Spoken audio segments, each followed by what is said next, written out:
guys, welcome back to my channel.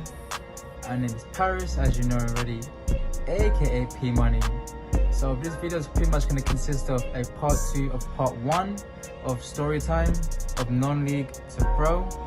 So stay tuned to the next slide. Peter Augustine, honestly, he's probably the best manager slash coach slash mentor I ever worked with. Without himself, I wouldn't be where I am today. He just taught me so much and about game understanding, and football is just more about being on the pitch. It's how you carry yourself off the pitch, and that's one of my biggest struggles growing up.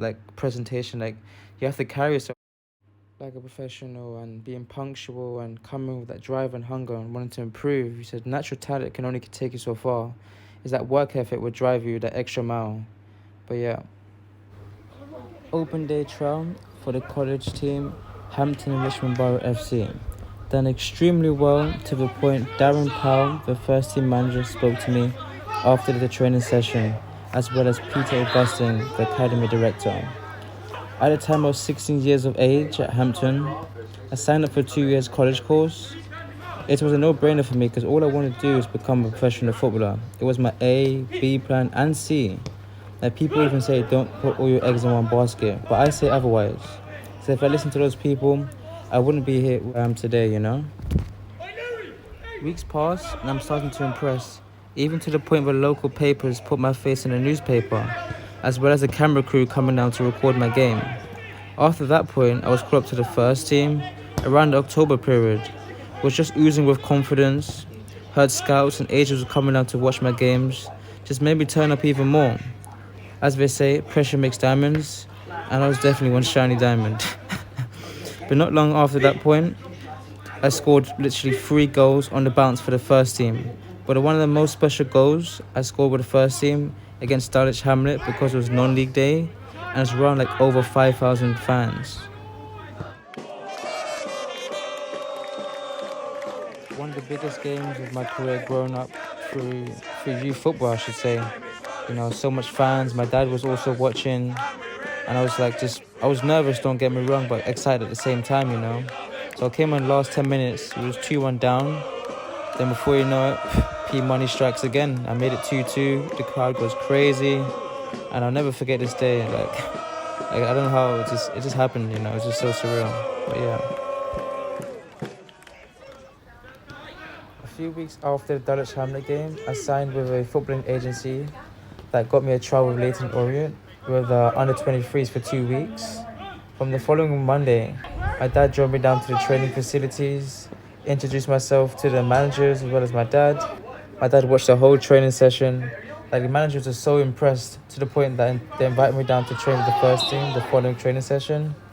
Then after that, I trained with the first team, had a great session, getting familiar with the players, and I was just buzzing at that point. I was thinking, oh, okay, I want to get signed a pro, and my life's going to change, and all sorts. Then bad news struck to the point where my club found out I was trialing with Leighton Orient and cancelled my trial because my agent didn't notify them for days clearance for non-league wise. Not too sure how the system works out there because it's such a low level. My agents didn't really think anything of it, he said, so he deeply apologized, but again, it doesn't change the outcome of the situation.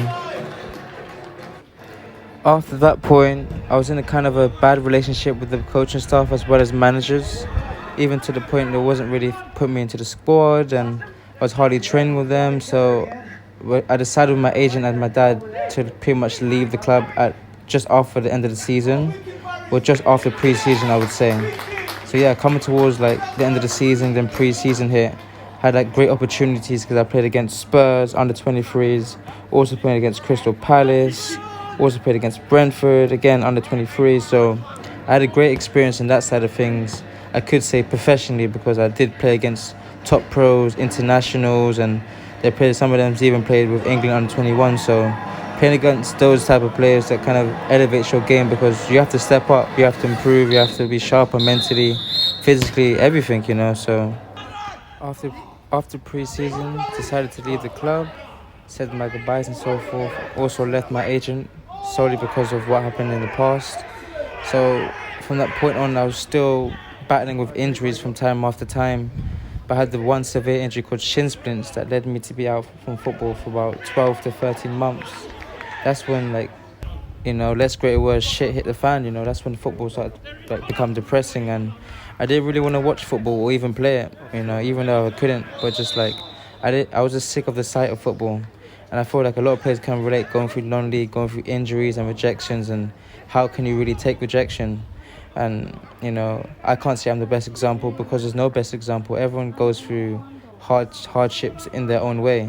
But the best way I can say is like having loving family and friends around you that can support you. That's probably the best way to get through anything in life, especially in football, because there's so much highs and lows, as you guys know already. So the best thing is just never give up, just never give up. As you can see here, over like the 13-month period, I came back extremely overweight. I was like 95 kg, 15.2 stone. It's crazy high, but I found that motivation in boxing, which is kind of crazy. I'm not a boxer, I'm a footballer, but whatever that motivated me, I just got up and did. So I was like, one day I was boxing, next thing I was doing tennis, and I was playing basketball. And like, before you know it, I just came back so extremely fit from playing so much different sports and so forth, Then I slowly regained the love of football, and I never looked back.